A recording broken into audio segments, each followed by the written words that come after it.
the beach cabanas. But for me, it's all about the casino. Great food, fun in the sun, good times for everybody. The Barnes firm has years of experience handling thousands of car crash cases. We will give you the support you need and help to get the best result possible. Now at 5, struggling to stop the Post fire. It's burned more than 15,000 acres in the Gorman area. People living near are not only bracing for flames, but outages. Well, it's not just fire and lost power, but smoke and poor air quality. These wildfires really making it difficult to catch a breath. The status of an air quality alert in your first alert forecast. But first, everyone wants them gone. The crowd, squealed tires, and danger at an all-time high. The difficulty in stopping street takeovers. The news at 5 starts now. This is NBC4 News at 5.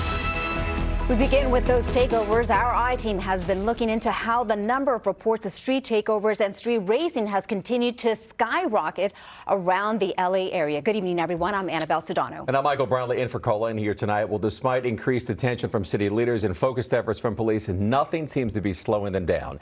Investigative reporter Eric Leonard is live with an update on why it's been so difficult to get a handle on this problem. Eric. Well, hi, Michael and Annabelle. We saw that video from the takeover a week ago in South LA that authorities said led to a mob-style break-in at an auto parts store. So we wanted to find out what's been happening. Now, in the city of LA, there are task forces specifically focused on street racing and these so-called sideshows. But officials tell us laws right now aren't tough enough, so there's little to deter people from taking part.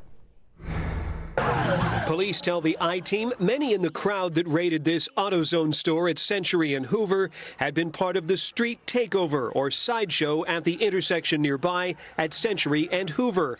And data gathered by the LAPD's 2 street racing task forces shows the number of races and takeovers has continued to climb in the first part of 2024. It's just been kind of frustrating dealing with all the street takeovers. It started back in 2021 and just been dealing with it ever since then, and they've gotten worse. Michael Kirschman Jr. says it seems like there's been at least one every week near his house near Century and Hoover, where the AutoZone was targeted a week ago. And he says it feels like calls to authorities haven't done much. First of all, they say just call the non-emergency number, which you do, and you're on there for 20 to 30 minutes waiting for a dispatch officer to get on, and then you tell them what's happening, and usually they tell you that several other people have called in already.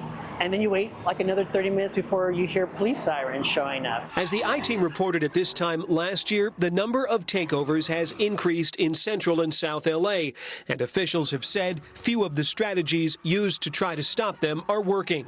Bumps glued to the street or other physical barriers installed at an intersection, the report said, rarely stop the takeover.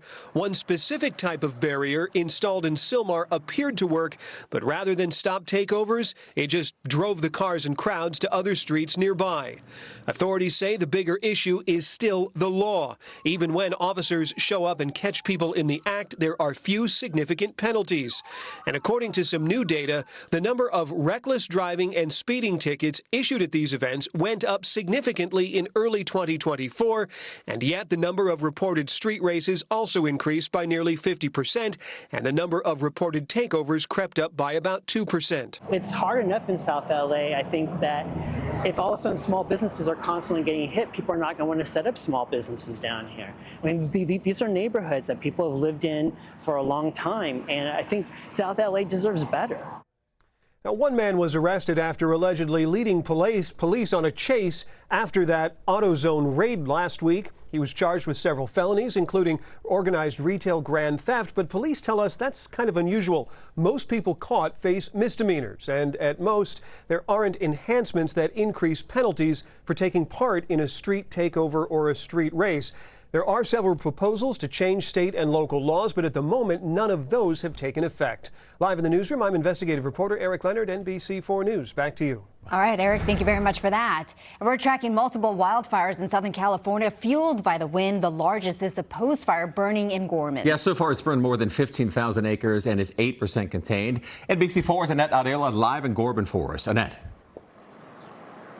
Hey there, good afternoon, Michael. Well, right now, crews are working on containment lines, building that perimeter around the fire.